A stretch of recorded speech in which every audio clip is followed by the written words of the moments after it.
Jersey চিমেণ্টটো লৈ পেলাই বা হলষ্টেইন ফ্ৰিজিয়ান ভাল বা গাখীৰ বেছি গাখীৰ দিয়া গৰু বেছি গাখীৰ দিলে প্ৰডাকশ্যন দিয়ে। এতিয়া আমাৰ মেইন কি হয় গৰু এজনী আমি পুহো কিহৰ কাৰণে গাখীৰৰ কাৰণে।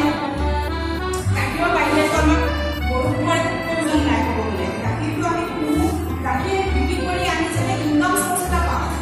এতিয়া গাখীৰ যদি 1 লিটাৰ এজনী তাকে আমাৰ লোকেল যদি 1.5 লিটাৰ দি আছে যদি জাৰ্চিয়ে 8 লিটাৰ দি আছে আপুনি বেছি প্ৰিফাৰেঞ্চ জাৰ্চি হ'ব। কিন্তু এজনী জাৰ্চি পুহি লোৱাৰ লগে লগে এইটো এটা বহুত মেইনটেনেঞ্চৰ এটা কথা আহিব। কাৰণ যিমান ডাঙৰ গৰু হ'ব গাখীৰ যিমান বেছিকৈ এতিয়া গৰু হ'ব সিমানে আপোনাৰ মেইনটেইন কৰাটো মানে বেছি কষ্ট। আমাৰ লোকেল গৰু আছে আপুনি এৰি দিয়ক তেখেতে ঘাঁহ চাহ খাই মেলি হৈ যাব। কিন্তু জাৰ্চি গৰু তেনেকৈ পুহিলে নহ'ব। কাৰণ যিহেতু গাখীৰ বেছি দিয়ে যেতিয়া পোৱালি দিব পোৱালি দিয়াৰ পাছত আপুনি যদি প্ৰেগনেঞ্চি সময়খিনি আপুনি মানে কেলছিয়াম নোখোৱায় মিনাৰেল নোখোৱায় তেতিয়া কি হ'ব পোৱালিটো জন্ম দিয়াৰ লগে লগে আপোনাৰ মিল্ক ফিভাৰ বুলি এটা বেমাৰ আছে য'ত কেলছিয়াম ডেফিচিয়েঞ্চি হৈ যায়। ডেফিচিয়েঞ্চি হৈ গৰুজনী মৰি যায়। গৰু এনেকৈ আছে যে ভাল জাৰ্চি গৰু পোৱালি দিছে আৰু পিছদিনাখন বা উঠিব পৰা নাই। উঠিব পৰা নাই মানে নায়ে আৰু উঠিব নোৱাৰে কেইদিন উঠিব নোৱাৰে মৰে। তো জাৰ্চি যদি আপুনি সঁচাকৈ ভাল জাৰ্চি এজনী কিনিব বিচাৰে জাৰ্চি এজনী 1 লাখ ভাল 10 লিটাৰ গাখীৰ দিয়ে 1 লাখ গৰু এজনী যদি আপোনাৰ মৰি যায় তো আপোনাৰ কিমান এটা লছ হ'ব। এই যে লছ আৰু আপোনাৰ লোকেল গৰু এতিয়া লোকেল গৰু যদি পুহিলে আপোনাৰ এনেকৈ খুৱাই দিলে 1.5 লিটাৰহে গাখীৰ দিব। এই 1.5 লিটাৰ গাখীৰটো আপুনি নিজে খাব নে আপোনাৰ কি কৰিব। এতিয়া লোকেল গৰু এটা এনেকৈ পুহিলেও কাৰণে তাৰমানে বেনিফিট নহয় নিজে খাই দিব কাৰণে বেনিফিট হয়। কিন্তু আপোনাৰ মানে ইনকাম চ'ৰ্চৰ কাৰণে আপোনাৰ লোকেল গৰুজনী আমাৰ ইমান এটা প্ৰফিট কৰি আছে। তো কি কৰে এই ক্ৰছিং কৰা হয় মানে লোকেল গৰুত আপোনাৰ জাৰ্চি বীজটো দিয়া হয়। এক বীজ এতিয়া আপোনাৰ 6-7 লিটাৰলৈকে গাখীৰ দিব পাৰে যোনটো পোৱালি হ'ব। যদি আপোনাৰ মাইকী পোৱালি হ'ব মতাটোতো মতাই দিব। যদি মাইকী পোৱালি হয় এটলিষ্ট তেতিয়া সেই গৰুজনীয়ে আপোনাক কিমান দিব 5-6 লিটাৰমানলৈকে গাখীৰ দিব। এতিয়া কি হয় আপোনাৰ লোকেল গৰুত যেতিয়া ব্ৰিডিং কৰা যায় সেই বস্তুটো তাহাঁতৰ লোকেল গৰু আমাৰ ইয়াতে থাকিবৰ কাৰণে এডজাষ্টেবল হৈ থাকে। যেনেকৈ ইয়াৰ মানুহে ইয়াতে যিমান এডজাষ্টেবল ফিল কৰিব বডি টেম্পাৰেচাৰ বা কিবা বাহিৰৰ পৰা অহা মানুহে ইমান এডজাষ্ট ফিল নকৰিব নহয়।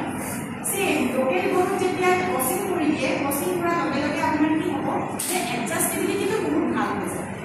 আৰু আপোনাৰ বেনিফিটটো কি হ'ল আপোনাৰ গাখীৰো বেছিকৈ দিলে প্লাছ কেৰেক্টাৰিষ্টিকছবোৰ লোকেল নিচিনা হৈ থাকে। এতিয়া সেই তেনেকুৱা কৰিবৰ কাৰণে আপোনাৰ কি কি আছে বেলেগ বেলেগ ব্ৰীডৰ যেনেকৈ জাৰ্চি ফ্ৰিজিয়ান হলষ্টেইন ফ্ৰিজিয়ানৰ ফ্ৰিজিয়ান আছে। হলষ্টেইন ফ্ৰিজিয়ানৰ একেই ডাঙৰ ক'লা গৰুজনী আপুনি চাগে বহুতেই দেখিছে। ডাঙৰ যোনটো ক'লা ক'লা গৰু হয় গাখীৰ বহুত বেছি দিয়ে 10-12 লিটাৰমানলৈকে গাখীৰ দিয়ে তেনেকুৱা।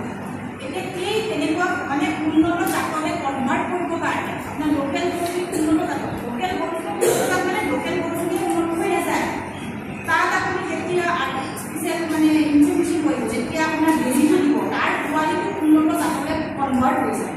মানে আপোনাৰ ঘৰত এতিয়া লোকেল গৰু আছে যদিও আপোনাৰ আৰু এটা পোৱালি হ'ব যিটো আপোনাৰ মানে হাইব্ৰিড হৈ যায়। তেতিয়া আপোনাৰ বেছি গাখীৰ প্ৰডাকশ্যন হ'ব। তো আপোনালোকৰ এইটো এটা বেনিফিট হ'ব। এতিয়া এই আৰ্টিফিচিয়েল ইনচেমিনেশ্যনটো যোনটো কৰা হয় এইটো মাত্ৰ গৰুৰ লগতে হৈ থকা নাই এতিয়া ছাগলীও হৈ আছে। এতিয়া ছাগলী যেতিয়া আপোনাৰ এটা লোকেল ছাগলী পুহিব যায় লোকেল আৰু হাইব্ৰিড ছাগলীৰ মাজত ডিফাৰেঞ্চটো কি লোকেল ছাগলীকেইটা আপোনাৰ ইয়াতে একদম এডজাষ্টেবল হয়। সেই দুটা কি 3-4টামানলৈকে পোৱালি দিয়ে। কিন্তু হাইব্ৰিড যোনবোৰ বিজল যেনেকৈ যোনবোৰ কাণ দীঘল ছাগলী ডাঙৰ জাতৰ ছাগলী সেই ছাগলীবোৰ আপোনাৰ পোৱালি দিব 1টা।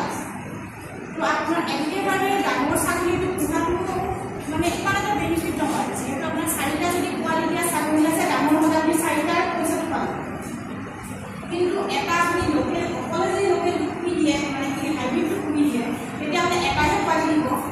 তাৰ বেনিফিটতকৈ কি লোকেলটো বেনিফিটটো বেছি হয় সেইটো হিচাপত।